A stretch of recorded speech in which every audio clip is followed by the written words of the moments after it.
I'd always tried and failed to forget. Enough whiskey to make me numb, a beautiful woman in my bed, and a warm place to lay my head hadn't helped dull the ache in my gut or my heart when I opened my eyes that morning. The anniversary of my father's death, May 30th. Somehow, the other dates never mattered. Not my birthday, or the anniversary of my parents' marriage, or the day the man I'd once thought was invincible was indicted on corporate fraud charges and sent to spend years in a federal prison.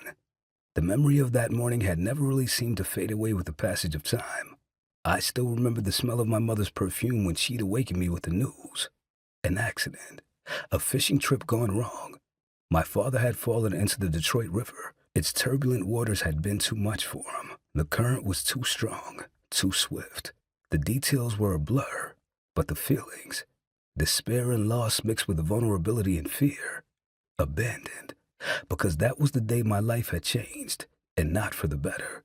That was the day I'd ceased being good little Wesley Bachelor. The Wes that had survived that day, and the days after, was not the same boy who believed good outweighed bad, that love conquered all.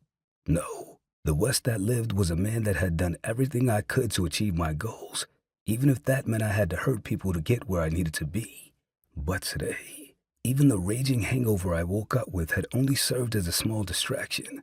A nuisance, really. One that would inevitably go away once I either took another shot or gulped a gallon of water and ate a piece of dry toast. I wasn't sure which route I'd take, but the bottle of Johnny Walker Blue sitting conveniently on the nightstand next to my bed was winning the war. Because I had shit to do, meetings that couldn't be pushed back, things that couldn't wait until tomorrow. Decision made. I poured myself a healthy taste of whiskey and gulped it down. Sighing, I glanced back at the women sleeping peacefully next to me. Mia. No. Alicia. Bryn? At this point, it didn't even matter what her name was, because I would never see her again. She was nice enough, had even offered me scintillating conversation about politics and sports, but I had rules. No promises, no forever. I stood, stretched, and turned to her. Bending down, I nudged her arm gently. One beautiful brown eye popped open. Then she sat up, holding a sheet over her naked body. She blinked. "I'm sorry," she grumbled. She scrambled off the bed and dressed quickly. "Thanks for..." She blew her wild hair out of her face. "It was nice. I would tell you to call me, but yeah, no." The woman buzzed past me, darting around my room looking for her belongings. I couldn't help but smile, pleasantly surprised that her demeanor this morning matched the facade I'd originally thought she might be putting on last night, once I told her my stance on relationships.